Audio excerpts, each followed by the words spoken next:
Well, it does seem that my health has returned. Not 100%, but I would say 90% now. I'm pretty much there, thank goodness. And I'd just like to say a big thank you to all the lovely people who've been in touch and said, get well and I hope you're okay, and sending all sorts of psychic vibes, if you like, to make sure that I was on the mend. And if you didn't notice and you hadn't tuned in for a while, yes, I'm afraid, unfortunately, I was ill for about 10 days, pretty much bedridden with stomach cramps and diarrhea. Not very nice. There's a lot of it about at the moment. Anyway, if you're one of those people who've been in touch and been sending me emails and wondering where the hell I am and hadn't been replying, I've had so many of them over the last 2-3 weeks. I am just swamped and I have not been able to get to them.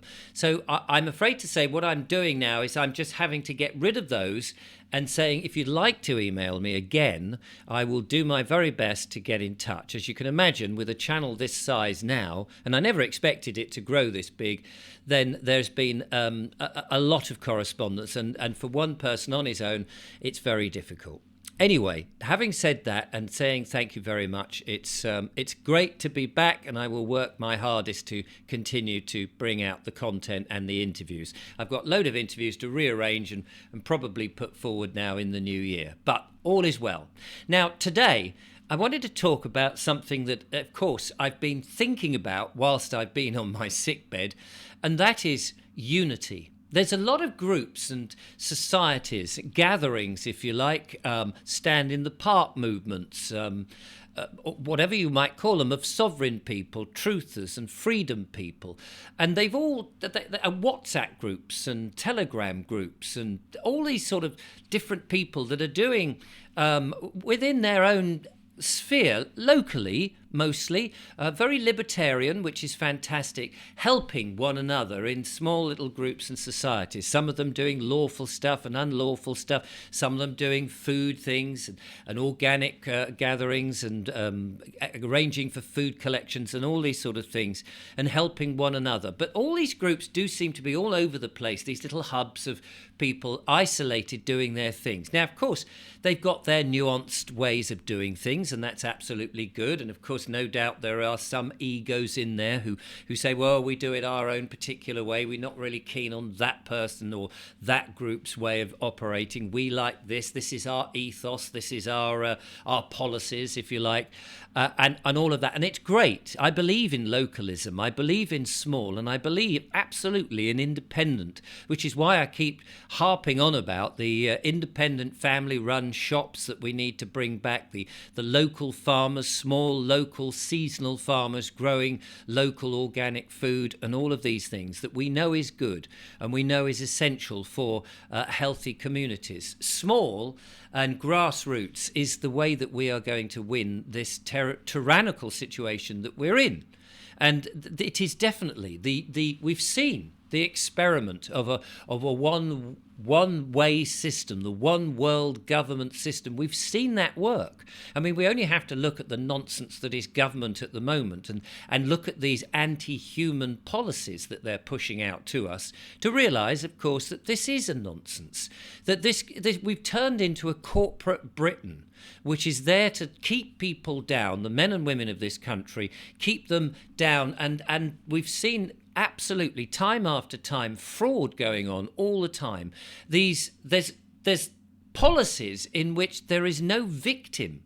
That you're being charged, gantries on the motorway changing suddenly, and people who are driving perfectly safely where there's no other vehicles in sight and they're doing what they need to do are being charged ridiculous tickets, entrapment, and then having problems with the police who are saying things like, well, you didn't give us your driving licence and so therefore we're going to charge you 700 quid. I mean, there's all this sort of corporate nonsense to try and extract more and more money and keep our vibrations down.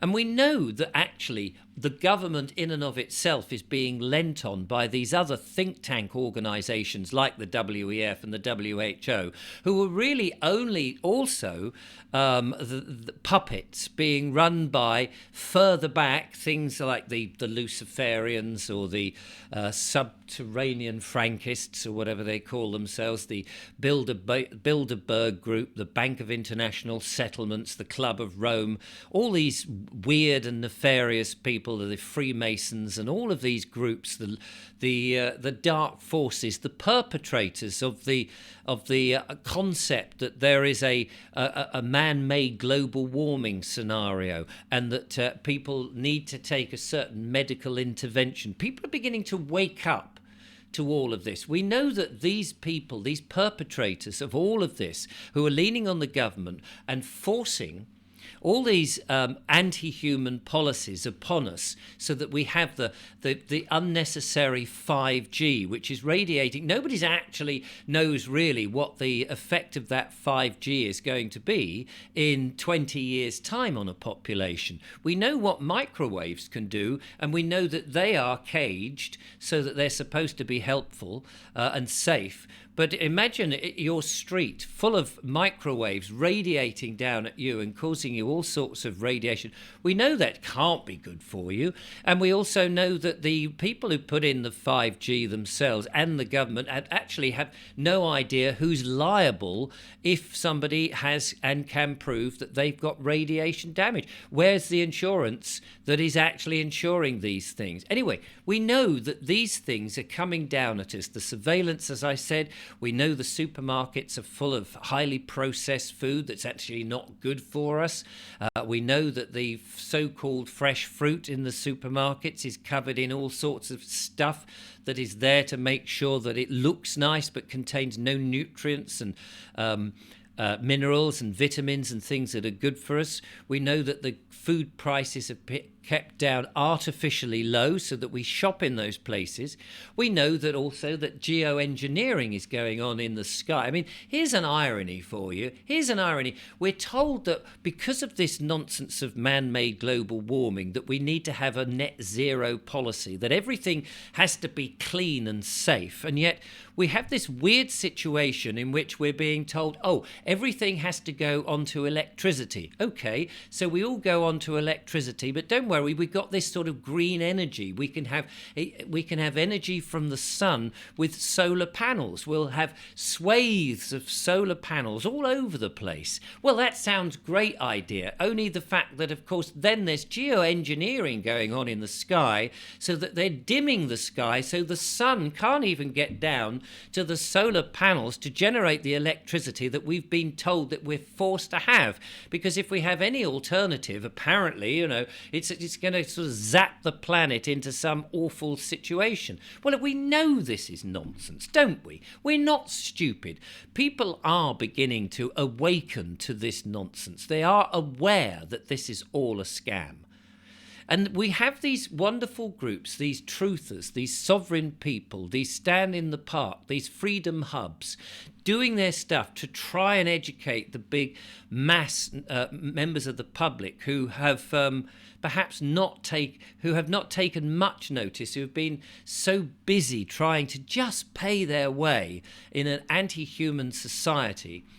And these groups and these sub-hubs and these gatherings and these alliances are doing great stuff. But I believe now it's time to unite, because the perpetrators of all of this have been desperately putting us against each other. We saw how it was with Brexit. We saw how it was with the pandemic. Everybody had a different opinion, and if you had a different opinion and you were not on the mainstream narrative, then you were an idiot. And instead of gathering together and finding commonality and unity and the things that we can agree on, perhaps being nice to one another, perhaps being helpful to one another, perhaps loving one another, perhaps those things that we can unite on and help one another, perhaps realizing that having cameras stuffed into your face and having a digital identity shoved into you is not a good thing, perhaps realizing that getting rid of independent cash is not a good thing. These are the things that we should be united on, so that we can push back against these anti-human policies the government is shoving on us. So I believe that we need to unite now. We need to get together. I'm not saying stop with the independent groups and stuff. Absolutely, keep those going. But the groups need now, I feel, to reach out to one another. We almost need a sort of a central message board in which we can communicate to one another, but that is transparent and the public can see it themselves. Because I believe that, like what happened to me when I had this man knock on my door and say, you owe me £500 because you drove into a city and you didn't pay some ULEZ tariff for clean air that I had no knowledge that was even there back in June, and because you didn't pay, you owe us £500, or I'm going to take away your £12,000 worth van. I mean, the disproportionate nature of that is preposterous. At £500, if you don't pay £500 now, here and then, I'm taking your van away, which is worth probably about 12 grand. I mean, it's unfair and it's unlawful and it shouldn't be happening. Now, it happened to me and I realised actually how vulnerable, because I was ill at the time, and how horrible that felt. And this is happening to people all over the place, all over the place. And the thing is, I'm very lucky because I had other people who have studied law and know what our rights are and what our rights aren't, and all of that. Whereas most people don't. You know, a single parent woman on her own is unable to fight this. She's got the kids screaming. She's trying to find enough money to go and get some decent food for them. And there's this man at the door pushing his way in saying, I'm taking the television, or this, that and the other. I mean, it's just not fair and it shouldn't happen. And we need, as I said in one of the videos, some form of national helpline to beat these bailiffs, to tell people what their rights are and show where the fraud is happening. And also the frauds that's going on in the name of the council tax. We need to try and, if in my mind, we need to record all these misdemeanors, all these unlawful events, and we need to take stock of this. We need to tell the government, the councils, the bailiffs, the police, and all these, I don't know, these clipboard-wielding do-gooders who feel they're just, I'm just doing my job, mate.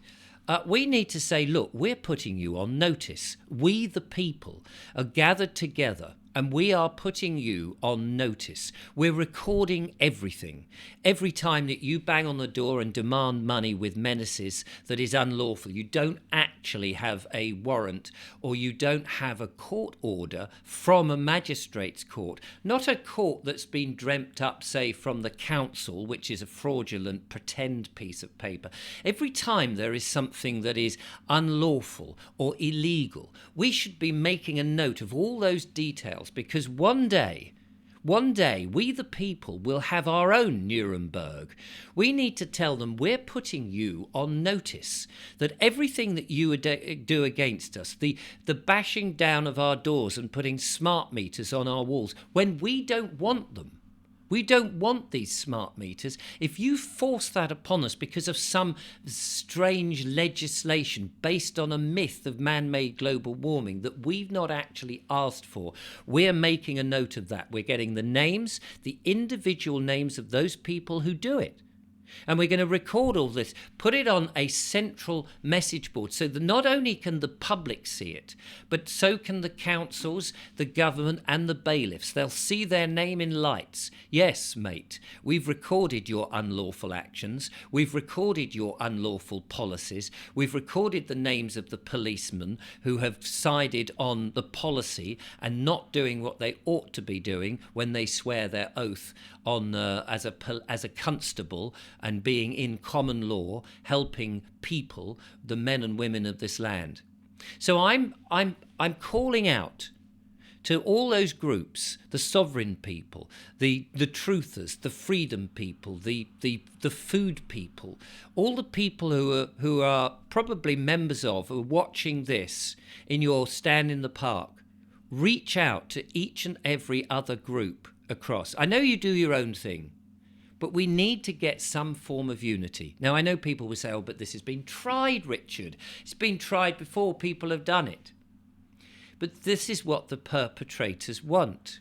They want us to be separate and on our own, because then we don't have as much power. The power that we have is in the pen. If we are peaceful and honourable and we gather our wits together, record all these misdemeanours, record all these unlawful events, Make them publicly available so that anybody can see them. Put the government, the councils, the police, the bailiffs, put these people on notice. We're watching you. Everything you do, we're recording you. Because at some point, we will have real justice. And you lot will be bang in front of our people's court, trial by jury. And if you're not doing the right thing, then watch out.